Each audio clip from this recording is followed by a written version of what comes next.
할렐루야. 그리스도를 날마다 누리는 예배 7월 15일 말씀 보겠습니다.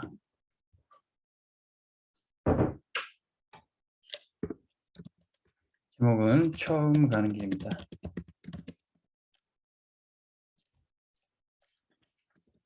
여기 28장 11절에서 15절 말씀.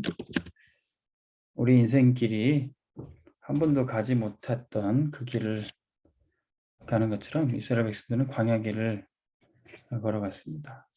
그때 한 달의 첫날 월삭으로 하나님께 예배드리면서 우리가 가는 인생길, 이 처음 가는 길을 어떻게 가야 될지 언약을 붙잡고 예배드리며 하나님 앞에 나아갔던 거죠.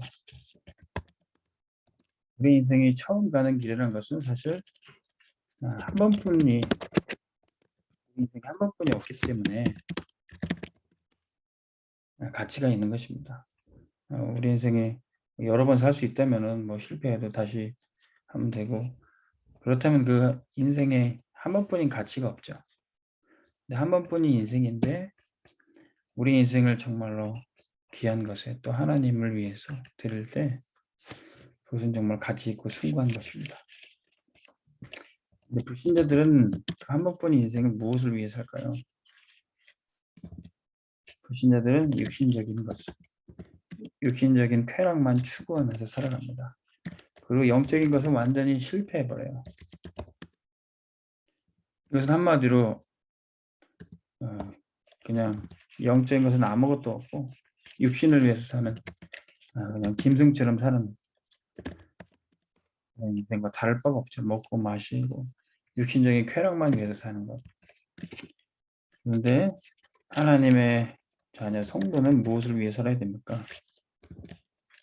성도는 영적 축복을 위해 살아야 돼요. 영적인 축복을 위해 우리의 육신적인 것을 투자 또는 희생까지 할 수 있습니다. 어떻게 그럴 수 있을까요? 우리는 천국 소망이 있기 때문입니다. 그래서 초대교회 성도들과 또 한국교회 성도들은 핍박이 와도 천국의 소망을 갖고 이 땅에서 가난하고 힘들고 또 핍박을 당하고 심지어는 죽임을 당해도 천국 소망이 있기 때문에 영적인 축복을 바라보고 육신적인 것은 희생을 했던 겁니다. 그런데 이제 세계복음화에 쓰임받아야 될 전도자는 어떤 삶을 삽니까? 전도자는 영적인 축복을 바라보고 살아요. 근데 영적인 축복을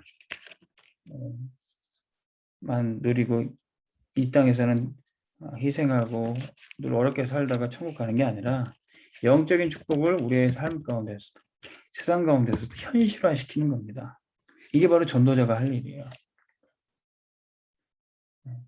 성도라고 계속 평생 가난하게 살고 평생 힘없이 살고 천국 소망만 갖다가 이 땅에서는 버티고 인내하고 그렇게만 살다가 갈 필요 없어요. 우리는 이 땅에서부터 세계복음화하기 위해 하나님 나라의 일을 하는 것입니다.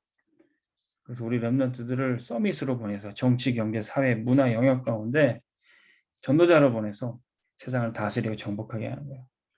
자, 우리는 영적인 축복을 바라보고 이 땅에 하나님 나라가 임하도록 현실화되도록 쓰임받는 전도자가 되기를 주의 이름으로 축원합니다. 우리 말씀 듣는 모든 중직자와 우리 렘넌트들, 우리 청년들이 하나님 보내신 그 현장에 이 영적인 축복을 현실화하기를 주님의 이름으로 축원합니다. 어떻게 그렇게 할 수 있습니까? 첫 번째, 하나님이 한 번뿐인 우리의 인생을 재앙 막는 일을 위해 쓰십니다. 사단이 영적 문제를 일으켰어요. 그것이 시공간을 초월할 정도로 세상에 또 인류 역사 가운데 문제를 일으켰습니다. 창세기 3장에 아담을 무너뜨리게 만들었던 그 사단이 그 원죄가 지금도 시간이 지나고 공간과 상관없이 모든 인류에게 지금 영적 문제로 가져다 주고 있는 겁니다. 창세기 3장 6장 네피림이 바벨탑 사건이 모든 사람에게 영적 문제를 가져다 주고 있어요. 영적 재앙이 세계화되고 있습니다. 사도행전 13장, 16장, 19장에 나온 무속 점설 우상이 그 재앙이 전 세계에 퍼지고 있습니다. 귀신을 섬기고 그런 것들이 전 세계에 문제를 일으키고 있습니다. 중국 우한에서 발생됐던 그 전염병이 그 재앙이 전 세계에 영향을 미치듯이 세계는 지금 하나로 연결되어 있기 때문에 한쪽 구석에서 일어났던 문제가 거기서 끝나지 않아요. 이처럼 사단이 일으킨 이 영적 재앙이 세계적으로 문제가 됩니다. 그래서 개인에게는 문제가 왔습니다. 불신자 상태 6가지. 이것으로 모든 사람들을 지금 멸망길로 몰고 가고 있습니다. 이 재앙을 막기 위해서 하나님이 우리에게 답을 주시는 거예요. 한 번뿐인 인생, 재앙 막는 일에, 그리고 이 재앙을 막는 답을 내가 가지고 있고 사람들에게 전하는 그 일에 쓰임받을 때 우리 인생은 가치 있는 것입니다. 창세기 3장에 아담을 타락시켰던 그 사단에게 하나님이 바로 복음을 선포했어요. 우리에게 바로 여자의 후손이 뱀의 머리를 상할 것이다. 창세기 6장 14절에 노아에게 너를 위하여 방주를 만들어.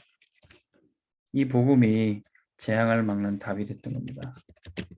출애굽기 3장 18절에 피제사드리라. 6월절에 어린 양의 피를 발랐더니 어떤 문제에서도 해방되는 것이다. 이사야 7장 14절에 보라 처녀가 잉태하여 오시는 분이 임마누엘의 축복을 주신다. 그분이 누굽니까? 주는 그리스도시요 살아계신 하나님의 아들이십니다. 이 그리스도가 재앙 막는 답이 되어 주시는 거죠. 그런데 우리가 자격이 있어서 이 구원의 축복을 받는 것이 아닙니다. 로마서 5장 8절에 우리가 아직 죄인 되었을 때 하나님께서 당신 아들 그리스도를 보내셔서 그리스도가 십자가에 죽으심으로 우리를 향한 하나님의 사랑을 확증하셨습니다. 하나님이 일방적으로 우리를 사랑하시고 일방적으로 구원하시는 겁니다. 요한일서 3장 8절 하나님의 아들 그리스도가 오신 것이 바로 마귀의 일을 멸하라 하시며 에베소서 2장 8절에 우리가 하나님의 은혜로 말미암아 믿음으로 하나님의 구원을 선물로 받았습니다. 이게 답이에요. 이 답을 내가 가지고 있고 전하는 그 일에 쓰임받는 것이 우리 인생이 가장 가치 있게 되는 겁니다. 세 번째, 우리 후대를 살리고 영원한 축복을 누리는 것. 우리 인생은 유한하지만 후대 살리는 일에 쓰임받는 우리는 영원의 축복을 누리게 되는 겁니다. 요게벳이 모세를 키웠고 이드로가 사위 모세를 후원했습니다. 이들의 헌신을 통해서 모세와 여호수아와 갈렙 같은 세대들이 출애굽의 역사를 체험했고 또 광야길을 걸어가게 된 것입니다. 이들의 발걸음 속에 라합 같은 이방인도 회복이 되고 요단과 여리고를 무너뜨리는 그런 가나안 땅의 정복의 역사가 여호수아 세대를 통해서 일어나게 된 겁니다. 한 번뿐인 우리 인생은요, 우리 후대 렘넌트를 키우는 일에 헌신할 때 가장 가치 있는 인생이 되는 겁니다. 우리 인생 길은 결국 어디로 가야 됩니까? 세계로. 237을 살리는 그 여정 속에 있어야 됩니다. 한 번뿐인 인생 우리의 처음 가는 길이지만 세계로 세계 복음을 하는 길로 가야 돼요. 복음을 세계화. 우리의 기도가 시공간을 초월한 역사로 기도를 세계화해야 됩니다. 그리고 구원받은 우리에게 주신 하나님의 자녀로서 신분과 권세가 오늘 세계화해서 전 세계를 살리는 그런 그 일에 우리가 쓰임 받기를 바랍니다.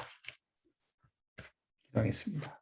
하나님 아버지, 한 번뿐인 우리의 인생 막막하고 처음 가는 길이지만 재앙을 맞고 그리스도로 답을 내가 갖고 전달하는 일에 쓰임받게 하여 주옵소서. 우리가 이 전도 선교의 여정을 갑니다.